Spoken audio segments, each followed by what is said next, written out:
वित्त मंत्री निर्मला सीतारमण द्वारा बजट पेश करने के बाद यूपी के डिप्टी सीएम ब्रजेश पाठक का बयान सामने आया है। ब्रजेश पाठक ने कहा है कि यह आम आदमी का बजट है, यह गरीब, युवा, अन्नदाता और नारी शक्ति का बजट है। यह बजट देश की अर्थव्यवस्था को विश्व में नंबर 1 पहुंचाने में सहायक साबित होगा। उन्होंने कहा कि मोदी सरकार द्वारा लाया गया ये बजट एक दूरदर्शी बजट है जो विकसित भारत के लक्ष्य को प्राप्त करने में मददगार साबित होगा। आत्मनिर्भर भारत का ये बजट स्वतंत्रता के 100वें वर्ष के नए भारत की नींव बनेगा। इस बजट में देश के हर वर्ग का ध्यान रखा गया है। वित्त मंत्री जी ने जो 12 लाख रुपए तक की छूट की घोषणा की है, इनकम को फ्री करने की बात कही, उसकी सराहना करता है, उसके लिए उनका आभार व्यक्त करता है। निश्चित रूप से देश की जनता को काफी समय से उम्मीद थी कि इनकम टैक्स के जो स्लैब है उसमें परिवर्तन होना चाहिए, और अभी इनकम टैक्स का जो बिल आने वाला है उसको भी हम लोग गंभीरता से देखेंगे उस पर क्या होने वाला है, क्योंकि वो भी बहुत बड़ी आवश्यकता थी कि इनकम टैक्स का प्राविधान आसान किए जाएं। लेकिन व्यापारियों के दृष्टिकोण से हम लोगों को बहुत सी उम्मीदें थी कि जिसमें ई कॉमर्स की पॉलिसी, रिटेल ट्रेड की पॉलिसी और व्यापारियों को या इनकम टैक्स पेयर्स को 10 लाख रुपए तक का स्वास्थ्य बीमा और जीवन बीमा की छूट मिलने की, हम लोग को फ्री मिलने की आवश्यकता थी। वो उस पर सरकार ने कोई उस पर बात नहीं कही, और उत्तर प्रदेश के लिए कोई विशेष पैकेज की बात नहीं की, बिहार पर ज़्यादा फोकस किया है।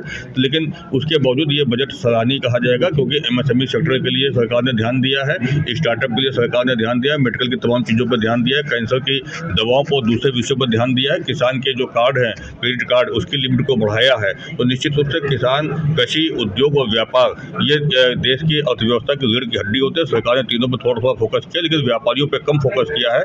सरकार को व्यापारियों पर भी ज़्यादा फोकस करना चाहिए था। सर, ये बजट को लेकर व्यापारियों के हित में कितना फायदा है, कितना नुकसान है? देखिए, जो 12 लाख रुपए तक की इनकम टैक्स को फ्री किया है, इससे देश की जनता की परचेसिंग कैपेसिटी बढ़ेगी, लोग कागजों में अमीर होंगे, लोन लेने की उनकी क्षमता बढ़ेगी। तो इससे कहीं ना कहीं सभी को लाभ मिलेगा, और उसका फायदा ये मिलेगा कि बाजारों में तरलता आएगी, पैसा फ्लो उसका बढ़ेगा, तो व्यापार भी बढ़ेगा, उद्योग भी बढ़ेंगे, लोग कंजम्पशन ज़्यादा करेंगे, और उससे देश का भी लाभ होगा, स्टेट का भी लाभ होगा, क्योंकि जीएसटी कलेक्शन भी बढ़ेगा।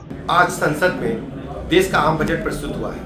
माननीय प्रधानमंत्री नरेंद्र मोदी जी के मार्गदर्शन में जिस ढंग से केंद्रीय वित्त मंत्री निर्मला सीतारमण जी ने बजट प्रस्तुत किया है, उसमें किसानों का विशेष ध्यान रखा गया है। किसानों के साथ साथ युवाओं, महिलाओं, नौजवानों, व्यापारियों, मध्यम वर्ग, निम्न वर्ग, इसके अलावा देश की अर्थव्यवस्था को मजबूती देने वाला बजट है।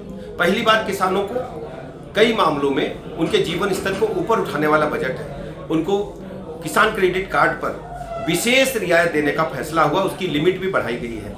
इसके अलावा इनकम टैक्स की भी लिमिट बढ़ाई गई है। हम कह सकते हैं ये देश की जीडीपी को बढ़ाने वाला बजट है, और सबसे बड़ी बात यह है विकसित भारत के संकल्प को पूरा करने वाला बजट है। इसमें जो दैनिक उपयोग में आने वाली वस्तुएं हैं, जो मध्यम वर्ग सामान्यतः उपयोग करता है, मोबाइल हो, टीवी हो या अन्य ईवी गाड़ियां हैं, मोबाइल की बैटरियां भी सस्ती होंगी, जिससे दैनिक उपयोग में आने वाली वस्तुओं के दामों में गिरावट आएगी।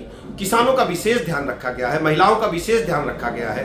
मैं बहुत बहुत आभार प्रकट करता हूं उत्तर प्रदेश के 25 करोड़ लोगों की तरफ से माननीय प्रधानमंत्री नरेंद्र मोदी जी का, और उम्मीद करता हूं कि देश शीघ्र ही विकसित भारत के संकल्प को माननीय मोदी जी के नेतृत्व में पूरा करेगा, और उत्तर प्रदेश को विकास को नई गति मिलेगी। बहुत बहुत धन्यवाद। देखिए, 2025 का जो बजट है उसमें SC/ST महिलाओं के लिए तो स्टार्टअप्स भी हैं, स्किल्स भी प्रोवाइड करा रहे हैं, but being a general women हमारे लिए बजट में कुछ ऐसा खास नहीं था। जो बजट है उसके लिए क्या कहना चाहिए? बजट अच्छा है, स्टार्टअप्स के लिए अच्छा है बजट मतलब चीज़ें ठीक हैं, बट अगर आप महिलाओं की बात करेंगे तो अच्छा, एक चीज़ और जो मेरा सबसे बड़ा मुद्दा है इस बजट में वो ये है कि इन्होंने स्टार्टअप दिए हैं, 5 लाख नौकरियां हैं, 10 लाख लोगों को रोज़गार मिलेगा, ये सारी चीज़ें तो हैं, बट सबसे बड़ी चीज़ ये है कि जिन लोगों को रोज़गार मिलना है उन लोगों तक ये बात कैसे जाएगी, ये सबसे बड़ा मेरा मुद्दा है। क्योंकि हम यहाँ पे बैठ के ये चीज़ें डिस्कस कर सकते हैं कि लोगों को नौकरी मिलेगी, लोगों को रोज़गार मिलेगा, लेकिन किसको रोज़गार मिलेगा उसको चीज़ें एक लोगों तक, सरकार को लोगों तक बातें पहुँचानी बहुत ज़रूरी है।